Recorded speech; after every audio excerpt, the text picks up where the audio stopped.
Hey y'all, in this video I'm going to review Algebra 1 factoring, specifically factoring a GCF, factoring quadratic trinomials, factoring quadratic trinomials when a is not 1, and a special case factoring a difference of squares. So when we are factoring, what we are doing is we're taking an expression, we're breaking it down into a product of simpler expressions that we call factors. So typically we use this if we have an expression or a polynomial that is in standard form and we want to put it in factored form so that we can investigate the zeros or the x-intercepts. So the first thing we want to look for when we are factoring is whether there is a greatest common factor, whether all of the terms share a factor. So as an example, in these versions up here, if my expression was 4x plus 8, looking at both of those terms, I can see that all of those terms are multiples of 4. So if all of these terms are multiples of 4, I can say, okay, I'm going to do reverse distribution. I'm going to say, if these are all multiples of 4, I could write this as 4 times x plus 2. Because if I were to distribute that 4, if I were to do the distributive property, I would get back where I started with 4x plus 8. So if I have a greatest common factor, I'm going to divide it out of each term. And then I'm going to put that greatest common factor multiplied by the front. And I get an equivalent expression that has been broken down into smaller pieces. So a slightly more complicated example might be something like this. Your greatest common factor can include a variable. So looking at both of these terms, both of these are a multiple of 3. And both of them also have at least one a as factors. So if 3a is my greatest common factor, then 3a squared divided by 3a would leave me with just 1a. And negative 9a divided by 3a would leave me with negative 3. So I'm essentially doing reverse distribution with whatever all of the terms have in common. My final example here, I have negative 5x squared. Actually, I'm going to change this. Let's say we have negative 15x squared. Negative 15x squared plus 20x. So I see that both of these have an x in them, and both of them are multiples of, I'm going to use negative 5. So I want to take that negative out and put it in the front, because that might tell me something about, it's my leading coefficient. The fact that it's negative is kind of useful. So if I factor out a negative 5x, the first term, negative 5 divided by, negative 15 divided by negative 5 leaves me with 3. X squared divided by x leaves me with x. And then in the second term, 20 divided by negative 5 will give me negative 4. And x divided by x leaves me just with 1. So a greatest common factor in all of these situations, I'm just looking for what do the terms have in common, dividing that out of each term, and placing it in the front, like distribution backwards.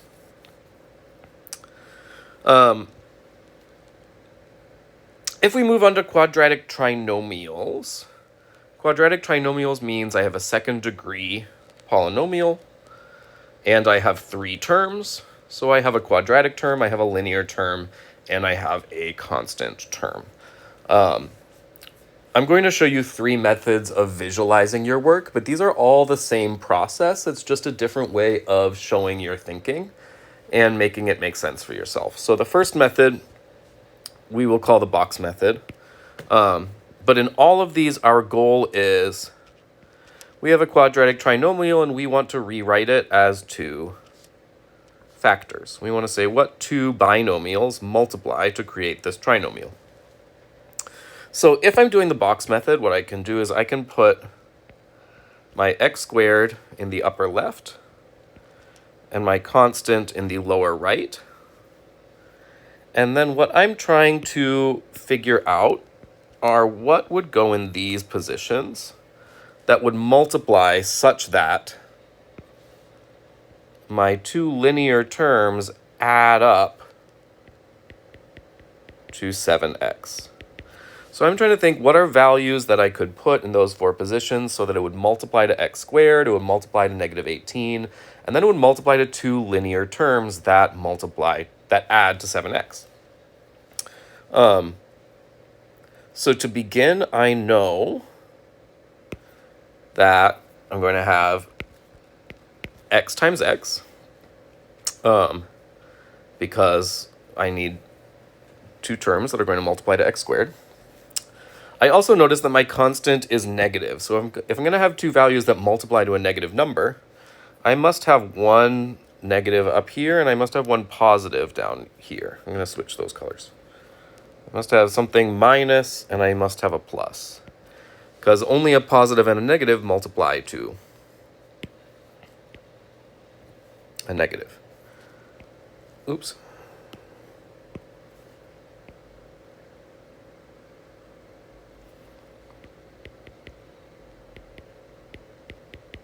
And now I'm going to kind of start guessing and checking. So I know that those two blanks multiply to negative 18. So I can make myself a little list of like, what are some values that multiply to negative 18? I could have negative 1 times 18. I could have negative 18 times 1. I could have negative 6 times 3. I could have negative 3 times 6. I could have negative 9 times 2. And I could have negative 2 times 9. So I'm giving myself a list of possible numbers that could multiply to negative 18. And then I want to think about which one of these would add up to 7. Going through my list, I see that this final one, negative 2 plus 9, would give me 7. So that's what I'm going to put in here. And I'm going to double check that this works. So if I have x minus 2 times x plus 7, or not 7, 9. Almost made a mistake there. If I have x minus 2 times x plus 9, 9 times negative 2 is negative 18. Negative 2 times x gives me negative 2x. 9 times x gives me 9x. And so my quadratic term is x squared. My two linear terms, 9x minus 2x, my two linear terms sum to 7. So 9 minus 2 gives me 7. And my constant term is negative 18. So I have created a box situation that all works out and multiplies to my original trinomial. I've essentially done the distribution in reverse. And so I have found my two factors. My factors are x plus 9 times x minus 2. So the box method is one way you can visualize your thinking. Another one, if the area model does not help you as much, you can focus your thinking just on what we did here. So we know anytime we are factoring a trinomial, if our first term is just x squared, if our a value is 1, we know that we are looking for a pair of numbers that multiply to negative 18. So their product is negative 18, and their sum is 7. So what we can do is we can generate a list of values that multiply to negative 18. And then we can just ask ourselves which one adds to 7. So you see, this is what we did already in the box method.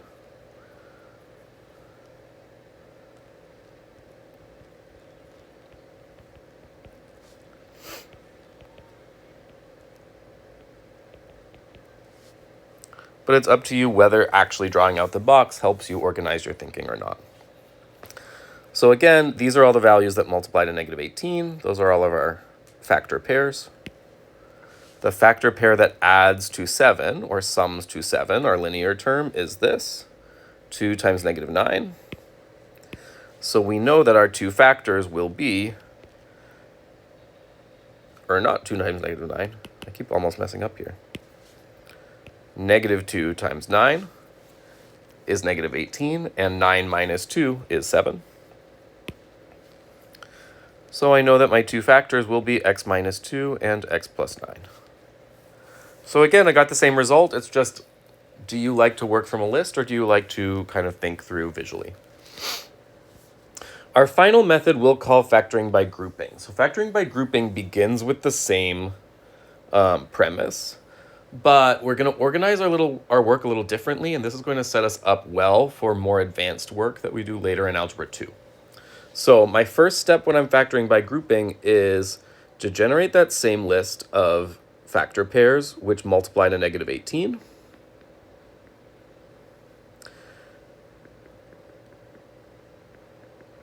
I'm not going to create the whole list. I'm just going to create, because now we've done this a few times. I'm just going to start the list. So our initial goal is the same. I found that my two values that multiply to negative 18 and sum to 7 are negative 2 and 9. And what I'm going to do is I'm going to split my middle term. It's almost like I'm uncombining like terms. I'm going to split my middle term into 9x and negative 2x. So I'm going to say this is x squared plus 9x minus 2x minus 18. I've just rewritten my expression, but I have cut that middle term into two pieces, and those two pieces are the two values that we found when we've been factoring in our various methods. Now that I have done this, I'm going to think of my expression in two kind of halves. Let's call the first half I'll put in purple. The second half I'll put in pink. And for both of those halves, I'm going to ask myself, what is the GCF of the first half? So if I just look at these first two terms, x squared plus 9x, if I just look at these, the greatest common factor between those is x. They both have an x. So I'm going to factor out the x. That is our GCF of the front half. If I factor out an x, I'm left with x times x plus 9. I'm going to do the same thing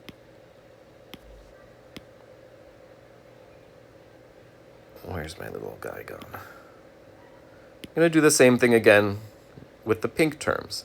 The greatest common factor of those two pink terms is negative 2. Both of them are divisible by negative 2. So I'm going to factor out the negative 2 as if it's a GCF. If I do that, I will be left with x plus 9. Negative 2x divided by negative 2 is x. Negative 18 divided by negative 2 is 9. So now what you see is I factored a GCF from the front, I factored out a GCF from the back, and if I take these two guys, my two coefficients, these become my first factor. And both of them were multiplied by x plus 9. That becomes my second factor. So factoring by grouping achieves what we have already been doing, but it's a new way of visually organizing our thinking that will be really helpful when we have more complicated expressions later on. But essentially, anytime we are factoring quadratic trinomials, we are looking for a value that multiplies to the constant term and adds to the linear term. And these are all different ways you can organize your work to find that pair of values. Where things get more complicated is if we have a quadratic trinomial and the first term is not x squared. So up here, all of our first terms were just a plain 1x squared. 1x squared, 1x squared. If that's the case, we just have to focus on our constant term and our linear term, and we know that the first two values it's going to be x times x, x times x, x times x. Things get more complicated if we have something like 3x squared, negative 5x cubed, or 3x squared over here. So if we don't have 1x squared as our leading term, the first thing you want to check for is there a greatest common factor? Because sometimes there's a GCF, you can just take it out, and then you've got something easy. So in this first example up here, I have 3x squared minus 18x plus 15. All of those are divisible by 3. So I'm going to factor out a 3, and then just deal with what I'm left with. If I factor out a 3, 3x squared divided by 3 is x squared. Negative 18x divided by 3 is negative 6x. 15 divided by 3 is 5. So if I factor out a 3, now I have a much simpler trinomial inside my parentheses. I can use any of my methods from the last step to factor that trinomial. And I won't do it all out now, but I could find that that middle trinomial factors to x minus 5, x minus 1. So by factoring out the 3 in the first place, I gave myself a much simpler factor, and then I can factor that, and I'm in business. Here's another example of a GCF. In this expression, every term has an x. There is no constant term, or the constant term is 0. And every term is a multiple of negative 5. So my GCF would be negative 5x. And then I'll just see what that leaves me with. So if I do negative 5x to the third divided by negative 5x, I'm left with 1x squared. Negative 20x squared divided by negative 5x leaves me with positive 4x. And negative 25x divided by negative 5x leaves me with positive 5. So if I factor out my negative 5x, then I have this much simpler trinomial, x squared plus 4x plus 5. And then I can continue. And I can say what multiplies to 5 but adds to 4, which in this case is nothing. There are no real factors that would do that.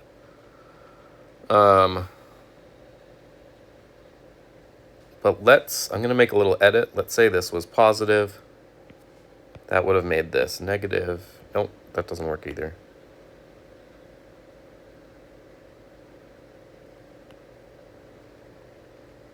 I'm going to adjust this one just so it works. In that specific scenario, we'd be done because that trinomial is not factorable. But let's make a little edit to our original problem. Let's say we had minus 25x squared minus 20x. So then when we factored out our GCF, we would have plus 5x plus 4. And then that would leave us with x plus 4, x plus 1. So again, starting with a GCF gave us something simpler to deal with. In my first example, it was not factorable. But when I adjusted it, then you could see kind of like the farthest you could possibly take an expression like that.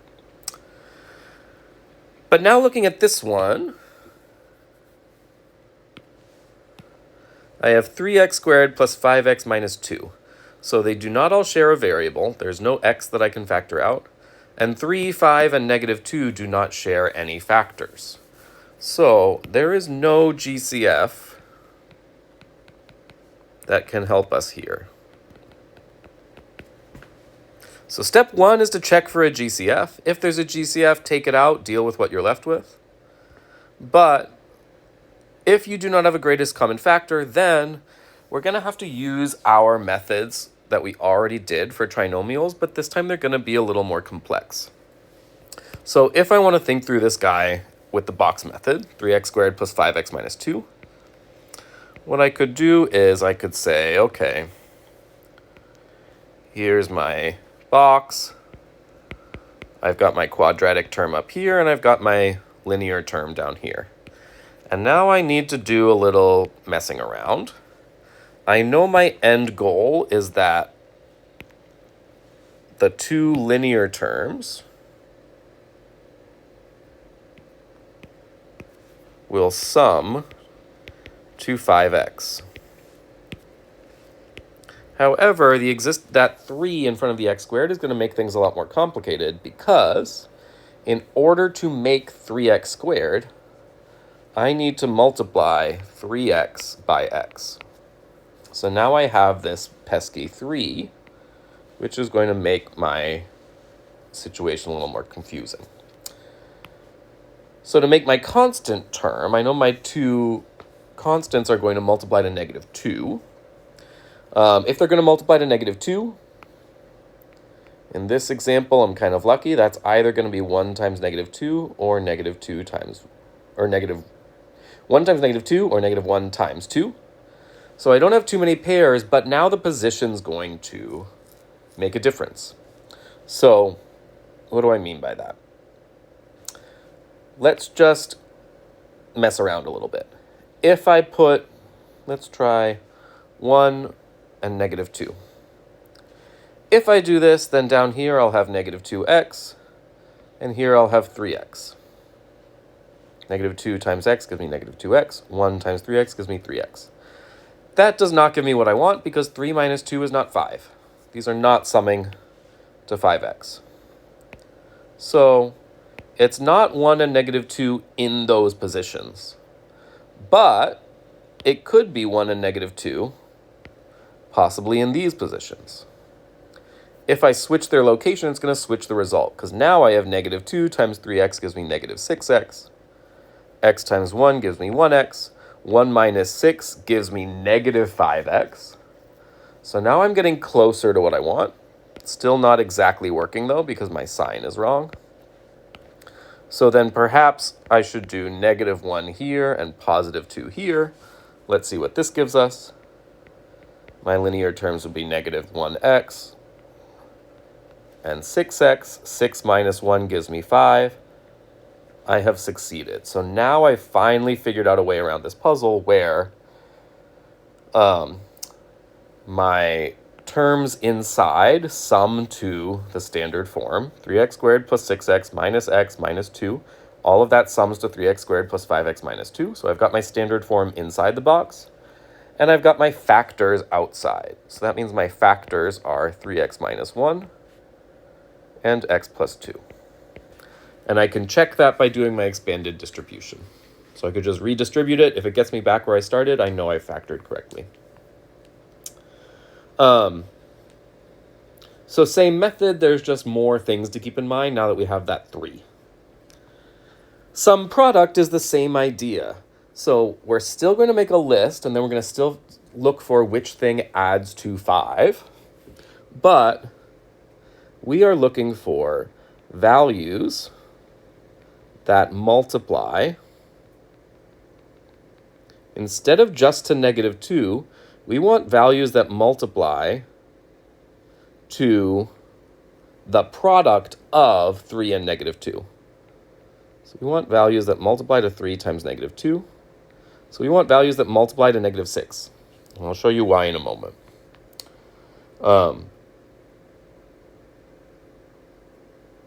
So values that multiply to negative 6, we have negative 1 and 6. We have 1 and negative 6. We have negative 2 and 3. We have 3 and negative 2. And I think that's it. So those are all of our factor pairs that sum to negative 6.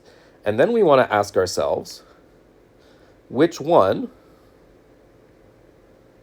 sums to 5? So we want the product of 3 and negative 2 of our quadratic coefficient and our constant. We want things that multiply to that product, but add to our linear term. So looking through my product pairs, the only one that sums to 5 is this guy. You'll notice that that was our linear terms in the box method. So I found a piece of our puzzle.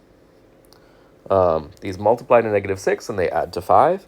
But it's not just x minus 1, x plus 6. This is where now I need to use grouping to finish the job.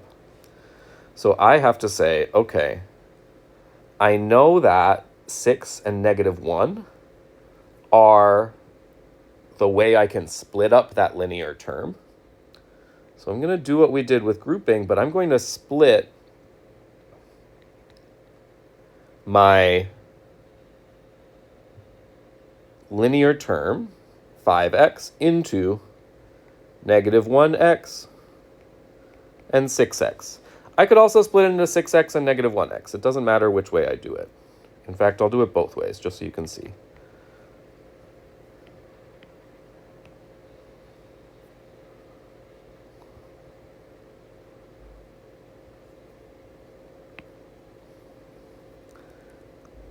So I found that at 6 and negative 1, I'm going to split up my linear term. And then I'm going to factor my GCFs from the front half and the back half, just like I did before. So in this one, my GCF of the front two terms, my GCF of the front two terms is just x. They both have an x in them, but they don't share anything else. So that leaves me with x times 3x minus 1.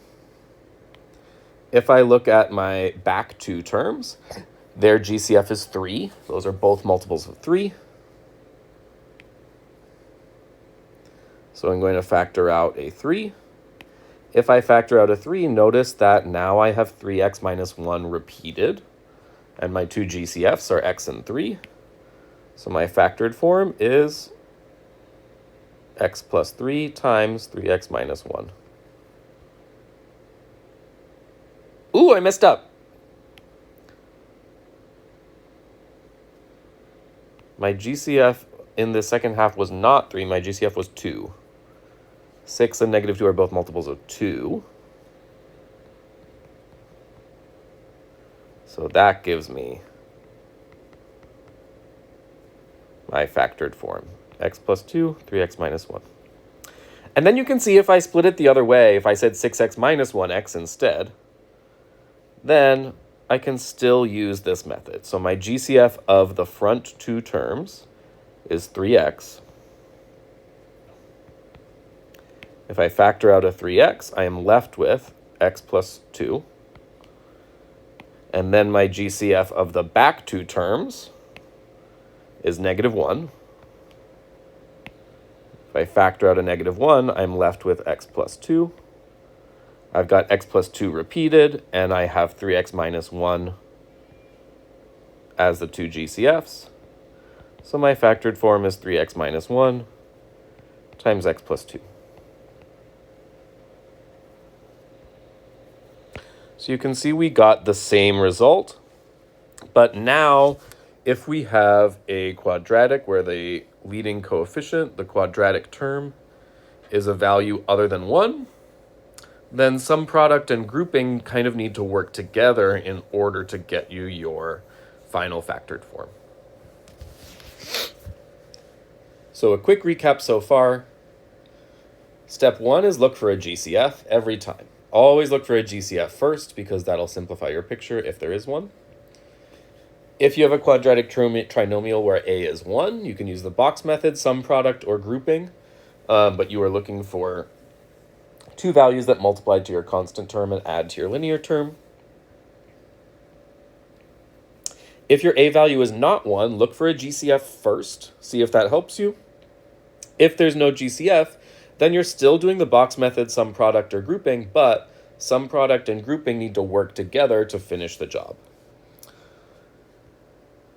And then finally, we have a special case here at the end, difference of squares. So the special case with difference of squares is when we have two perfect squares subtracted from each other, something like x squared minus 25. So x squared minus 25, if I think of this almost like a trinomial, there is no linear term. So it's as if I have x squared plus 0x minus 25, which means that no matter what method I use, I'm looking for two values that multiply to negative 25 and sum to 0. If they're going to sum to 0, they must be opposites of each other. So it must be the same number, one positive, one negative. Otherwise, they will not sum to 0 and we'll end up with a linear term. So in this example, like let's say I think it through like a box. If I have x squared up here, I have negative 25 down here, but these need to cancel each other out, then they need to be opposites. So I'm going to have something like x plus 5 x minus 5. 5 times negative 5 gives me negative 25. But then I end up with 5x and negative 5x, and those are going to cancel each other out. I won't have a linear term. It'll just be 0. So in this example, I have x plus 5, x minus 5. And this is the special case you want to look for anytime you see two perfect squares with subtraction connecting them. So in this example here, if I have 9x to the fourth minus 100,